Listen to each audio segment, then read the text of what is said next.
most ancient crocodilians. It involved the ones we thought we knew best. The ones that live today. The ones whose taxonomic boundaries, whose species identities, whose geographic origins, were treated as settled questions for generations of science. They were not settled. They were assumptions. And the genome, when read carefully enough, dismantled them one by one. The accepted framework for understanding modern crocodilians rested on a combination of morphology, paleontology, and biogeography that appeared, on the surface, to form a coherent whole. There are 3 living families: the true crocodiles of the genus Crocodiles, the alligators and caimans, and the gharials of South Asia. Within those families, individual species had been named, described, and mapped across their respective ranges on the basis of physical characteristics, skull shape, scale patterns, body size, the arrangement of sensory organs along the jawline. This was standard taxonomic practice, and for most of the 20th century it produced a classification system that biologists treated as reliable. The molecular clock estimates available from early mitochondrial studies suggested that the major crocodilian lineages had diverged tens of millions of years ago, during the Cretaceous or Paleogene, and that the modern species within those lineages had separated from each other during the Miocene and Pliocene, a timeline that aligned reasonably well with the distribution of crocodilian fossils across the tropics and subtropics of both hemispheres. The Nile crocodile ranged across sub-Saharan Africa and into the Nile Delta. The saltwater crocodile occupied the coastal and estuarine habitats of South and Southeast Asia and northern Australia. The American crocodile held the neotropics. The mugger crocodile lived across the Indian subcontinent. Different animals, different continents, different evolutionary lineages. The map appeared complete. Except that morphology, it turned out, had been hiding something. The Nile crocodile was the crack through which everything else began to shift. Researchers working in sub-Saharan Africa had accumulated, over decades, an informal sense that the Nile crocodile was not entirely uniform across its enormous range. Animals from Central and West Africa seemed to differ, in subtle but consistent ways, from those found in East Africa, the Nile Valley, and Madagascar. The differences were not dramatic enough to trigger immediate taxonomic action. They were noted. They were debated. They were not resolved. Then the genetic data arrived, and what it showed transformed the debate into something far more consequential than a taxonomic disagreement. Mitochondrial DNA analysis, followed by more comprehensive nuclear genomic studies, revealed that what scientists had been calling the Nile crocodile, Crocodilus niloticus, a single species with a broad Pan-African distribution, was not one species at all. It was two genetically distinct lineages, separated by a divergence deep enough to qualify them as separate species under multiple criteria, occupying overlapping ranges in parts of West and Central Africa while maintaining their genetic integrity. The West African Nile crocodile was formally recognized as Crocodilus succus, a species that had been hiding in plain sight, misidentified as its close relative for the entire history of systematic zoology. But the more consequential discovery was not about Africa alone. The story did not stop at the species boundary. It widened into something that implicated the entire history of crocodilian dispersal across the Atlantic Ocean. When researchers examined the nuclear genome of Crocodilus succus and compared it to American crocodile species, particularly those found in the Caribbean and the coast of Central America, they found a signal that the accepted biogeographic model had no framework for. The West African crocodile and certain New World crocodile populations showed levels of genomic affinity that exceeded what a simple shared ancestry from a common ancestor millions of years ago would produce. The signal pointed toward something more recent, more direct, more improbable. The data suggested, and researchers have been careful about stating this with appropriate caution, that crocodiles may have crossed the Atlantic Ocean. Not once in the deep past, but potentially multiple times, in events geologically recent enough to leave a strong trace in the modern genome. This is where the story enters territory that challenges not just crocodilian biology but the entire framework through which biogeographers think about ocean barriers and the dispersal of large, non-migratory animals across them.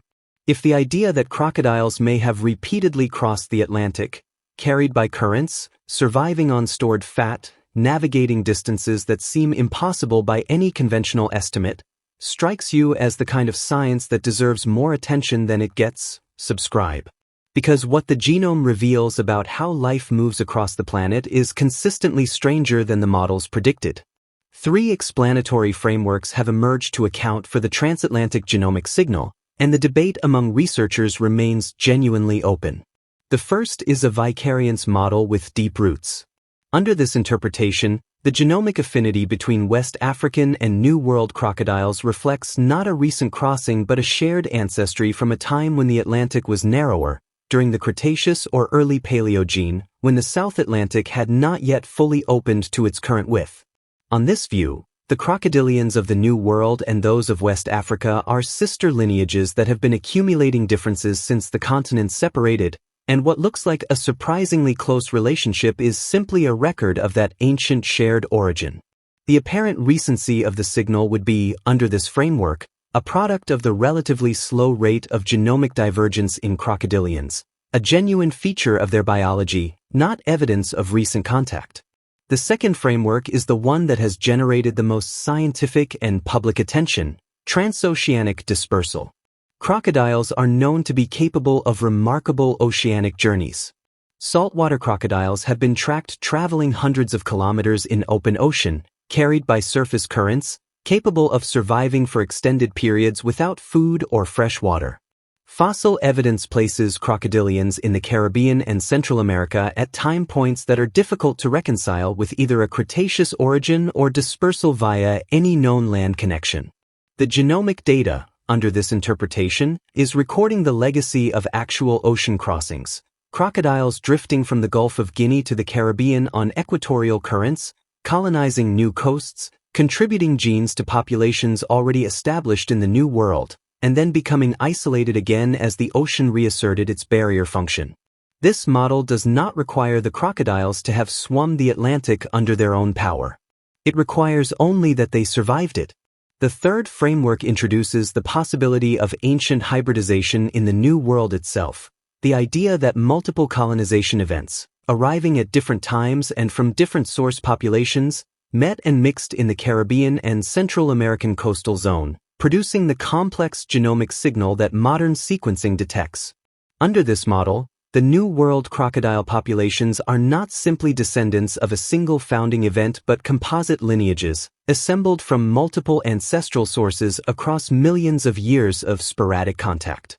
Some of those source populations may themselves have been the product of earlier dispersal events from Africa. Others may have arrived via different routes, from different directions at different times. The genome of the American crocodile, on this view, is a layered record of arrivals, a palimpsest written and rewritten by animals that moved across barriers that the conventional biogeographic imagination had treated as absolute. The landmark evidence that sharpened these debates came from a multi-institution genomic study applying whole genome sequencing to crocodilian samples collected systematically across the full range of the genus Crocodilis, Africa, Asia, Australia, the Americas, combined with calibrated molecular clock modeling and comparisons against the fossil record. The study's power came from the comprehensiveness of its geographic sampling. Earlier analyses had been limited by incomplete representation of African and Caribbean populations, which meant that the signal of transatlantic affinity was either absent from the dataset or present but below the resolution threshold. The expanded dataset made the signal impossible to dismiss. What the data showed was a pattern of relationship between West African and New World populations that was inconsistent with simple vicariance alone. The divergence estimates between certain lineage pairs were too recent to reflect only the opening of the Atlantic.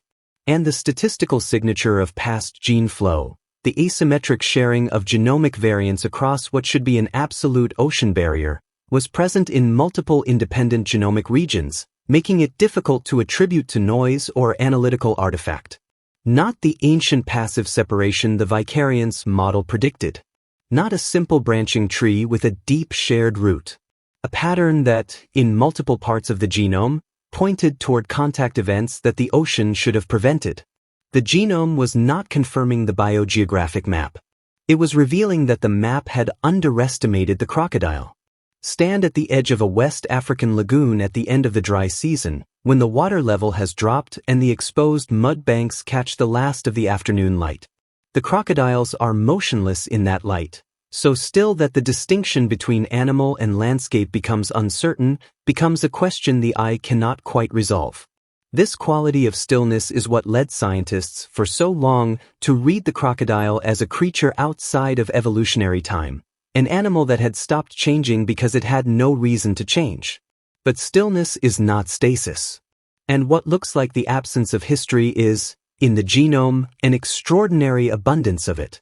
Every current the crocodile has ridden, every coast it has colonized, every ocean it has, possibly, survived. Of it. Compressed into a molecule that does not forget, even when the animal's body gives nothing away. The living fossil, it turns out, was never frozen. It was moving. It was crossing. It was accumulating a history that its outward form was too conservative to reveal. What the genomics of crocodilians is teaching us extends far beyond one reptile family. It is teaching us that ocean barriers, the features of geography that biogeographers have historically treated as absolute limits on animal dispersal, are not absolute. They are filters. Difficult filters, enormously costly in terms of survival probability, but not impermeable. And for animals with the physiological resilience of crocodilians, capable of metabolic suppression, of surviving weeks without food or fresh water, of buoyancy without active swimming, even the Atlantic Ocean may have been, in the long view of geological time, a barrier that was crossed. This changes how we think about the distribution of life on Earth. If crocodiles crossed the Atlantic, what else did? If the genome of a reptile that appears biologically inert can encode the memory of transoceanic journeys, what other species are carrying histories of movement that our biogeographic models have not accounted for? The answer, as ancient and modern genomics are slowly revealing, more than we thought. Far more.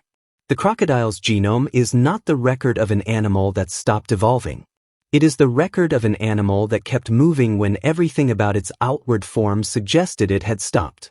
An animal that rode currents, colonized coasts, mixed with populations it had no business meeting, and left a molecular trace of every journey in the architecture of its DNA. We looked at the crocodile and saw stillness. The genome looked back and showed us motion. Millions of years of it. The mystery that lasted for centuries, the question of how crocodile species on opposite sides of the Atlantic could be more closely related than the ocean barriers seem to allow, has not been completely solved. The debate between vicariance and dispersal continues. The calibration of molecular clocks in crocodilians remains a source of productive disagreement. The full picture of New World crocodile origins is still being assembled, one carefully extracted genome at a time. But the framework has changed. The living fossil narrative, with its implication of an animal suspended outside of evolutionary time, has been replaced by something more faithful to what the evidence actually shows. A lineage with a dynamic, complex, geographically ambitious history that the biology textbooks had never adequately described. The crocodile was never frozen in time. It was writing a history that we were not yet equipped to read. And now that we are beginning to read it, the story keeps arriving in waves, each new genomic study adding another layer to a past that turns out to be far richer, far more mobile, and far more extraordinary than the centuries of watching from the riverbank ever revealed. Subscribe if you want more stories where the evidence rewrites everything we thought we understood, because in science, the oldest looking questions are often the ones with the most surprising answers still waiting inside them.